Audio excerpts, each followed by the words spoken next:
And you see this particular point, I'm about to make less in immigration practice, but you do see sometimes older attorneys more private with their information and not sharing. I mean, this whole point of this podcast is share information. I don't think I'm going to lose money or lose whatever from it, but there is that sense. And luckily in the immigration field, for the most part, it's a lot of openness. And people, I mean, to get involved in immigration, kind of be a more open-minded person to accept a lot of the craziness and be able to deal with it. But that's one of the best parts about it. When I run into immigration lawyers that are privative and secretive and look at you as a competitor, it always throws me off even more than the general when I deal with general population, because I don't really expect that from immigration attorneys to really hide stuff from each other. Well, I think it's a testament to macro versus micro perspectives. If you think, oh, if I share X with you and I'm going to lose client Y, okay, well then that's your biggest fear, to lose a client. Okay, that's fine. But what's the flip side? You share with me, and I refer you clients, because we all can't deal with the amount of volume we see. Mm-hmm. But by limiting yourself, and to your point about hoarding what you have, I don't think people realize, well, then that means nobody's going to want to share with you. Yeah. And it is very, very interesting when you run into that type of attorney. And I don't necessarily see that as much in Southern California across the board. Yeah. I think it's a lifestyle. I think it's a culture thing here in SoCal. But when I run into it, I'm always just like, oh, this is the 21st century, man. Everything's free. Everything's online. Everything's being copied and made better.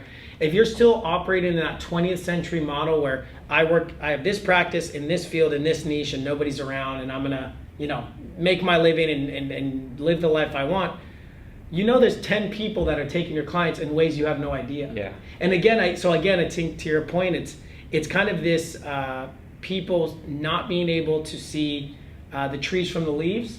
And I think it's really a disservice to them as an attorney, as somebody who's continually learning. Yeah. But maybe it's an insecurity thing, right? Maybe it's a pride thing, an ego thing. And to be honest, I'm sure that tells you, okay, I won't worry about necessarily connecting with you and wanting to get to know you and spend time with you and help you out. It's kind of like, all right, you do your thing, and I'll spend time with people that want to collaborate. Yeah, especially for me, because I handle so few types of cases that I'm constantly just shedding cases. And when someone is like not open to me when I'm talking, and I have a huge social media presence and people contact me all the time, I say I can't help you.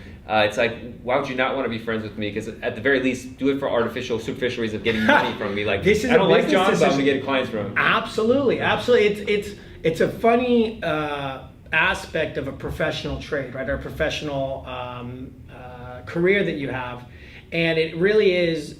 The law is very different than most professions. Specifically, the practice of immigration is very different. Mm-hmm. But it also deals with criminal issues, family law issues. You're dealing with business issues. You're dealing with trust and wills, estate issues. It touches everything. So to your point, why not be friendly, at least professionally or superficially, with someone that, if you're a trust and wills guy, and let's say you reach out to them because you had a question about a client, and they're like, oh, send them to me and I'll charge them for a consultation. It's like, all right, I just had a quick question. For that person not to realize the value of that relationship, again, some people aren't great at business. Mm-hmm. Some people don't realize or listen to very successful people say, give everything away. Yeah. Help people be successful. They will help you tenfold.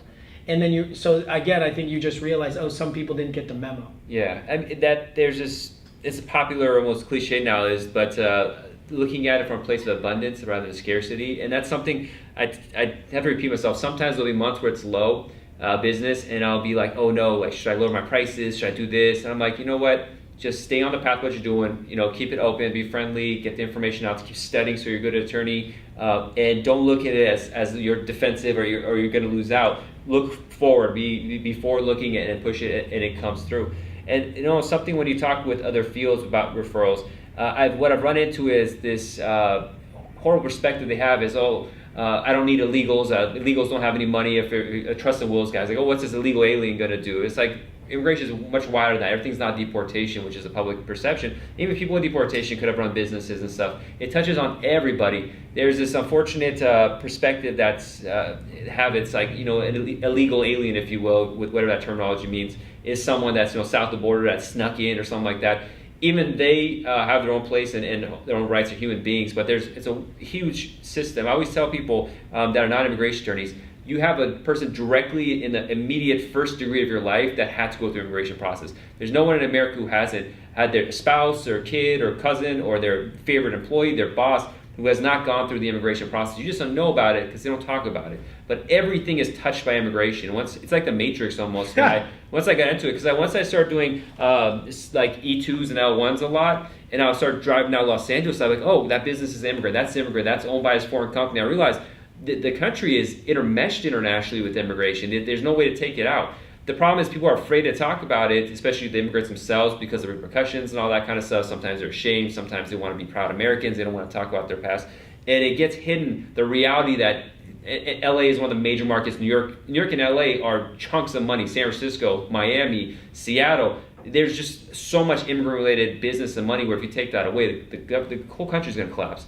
And so, but because those people aren't outspoken, it doesn't get heard in the national debate. And they get hit out with these horrible kind of things that are said about them and about the process and everything. So that's something that, am I going to go out and educate these people? I just say, okay, you're a fool, you don't know any better, and it is what it is. But people who have understanding and are open-minded to listen here, they see the opportunity that's there. We have so many clients that need trust and will. So they divorces, there's this and that, and they come to me sometimes and say, oh, I don't need an immigration attorney.